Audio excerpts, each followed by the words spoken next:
այնքան օգուտ պետք է տա պետությանը, որ կամ հենց այնքան պաշար պետք է ունենա, որ կոմպենսացնի մնացած այդ բնապահպանական վնասները, կամ պետք է ընդհանրապես չաշխատի ու աշխատի մյուս ՊՎՌ-ը, մյուս ուղղությունը, որը էականորեն համայնքին պետությանը պետք է բան տա, ոնց որ պետք է սկզբից մի հատ ընդհանուր բնակիչները հասկանան, թե իրանց ինչա պետք։ Ու ոնց որ մենք, չգիտեմ, օրինակ գյուղատնտեսության որպես ջուղ, որպես անասնապահություն, այլընտրանքային անասնապահությունը, այդտեղ ես ճիշտ ասած այս պահին գիտեմ, որ քիչ ավելի ներքև դեպի ավելի փամբակ այդ վարչական տարածքով էլի պայմանավորված, այդտեղ կան ահագին ֆերմերներ, ովքեր զբաղվում են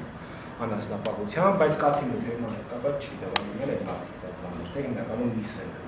Ես այդ Գյուղում կան մարդիկ, ովքեր հենց այդ անասնապահության հիմա ճանաչում են մարդկանց, ովքեր հենց քաղաքից գալիս են գյուղ, իրենց կենդանիների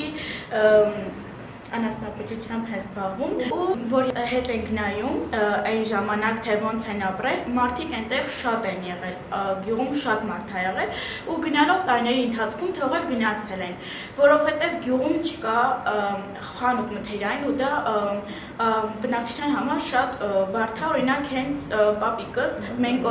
օրու մեջով իրան հաց ենք տանում, որ ինքը այնտեղ հաց ուտի ու ինքը չի թողնի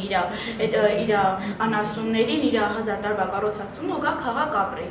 ու շատ բարդ է դա այնտեղի ապրող մարդու համար ու հիմա ես ընդհանրապես ձեռքերից վրա կարամ հաշվեմ թե այնտեղ քանի մարդ է ապրում ու որ հետ տեսնեմ այնտեղ ահա որ շատ մարդ է ապրել էլի իսկ հիմա դատարկություն է գյուղում ու գյուղապետը ոչինչ չի անում ուղղակի դա կարամ ասեմ ու մեր տունը ամենավերևի տունն է հենց քարանքին մոտիկ